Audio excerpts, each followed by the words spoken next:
Upaya pencegahan tindak pidana perdagangan orang dan penyelundupan manusia di Kabupaten Buleleng terus diperkuat.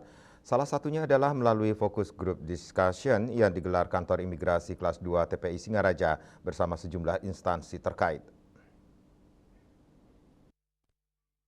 Korban dimiliki melalui ancaman. Fokus Group Discussion atau FGD terkait pencegahan tindak pidana perdagangan orang TPPO dan tindak pidana penyelundupan manusia TPPM di Singaraja melibatkan Balai Pelayanan Perlindungan Pekerja Migran Indonesia Provinsi Bali, Dinas Tenaga Kerja Transmigrasi dan ESDM Kabupaten Buleleng dan sejumlah lembaga pelatihan kerja di Buleleng. Kepala Kantor Imigrasi Kelas 2 TPI Singaraja Anak Agung Gede Kusuma Putra mengatakan TPPO dan TPPM merupakan kejahatan transnasional yang menjadi ancaman serius bagi kemanusiaan.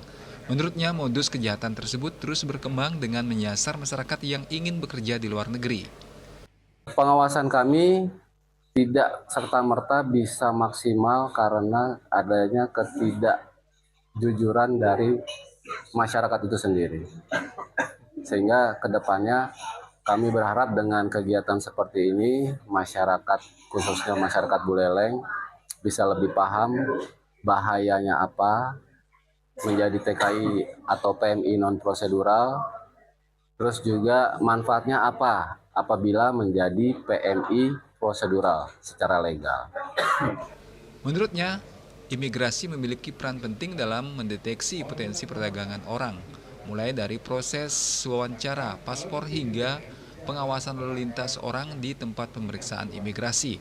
Namun upaya itu dinilai memerlukan dukungan dan sinergi dari berbagai pihak. Sementara itu, Dinas Tenaga Kerja Transmigrasi dan SDM Kabupaten Buleleng menekankan pentingnya peningkatan literasi digital agar masyarakat tidak mudah terjerat bujuk rayu perekrut ilegal.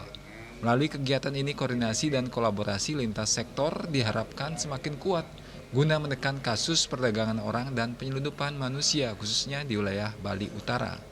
Yasri Yuli, Bali TV.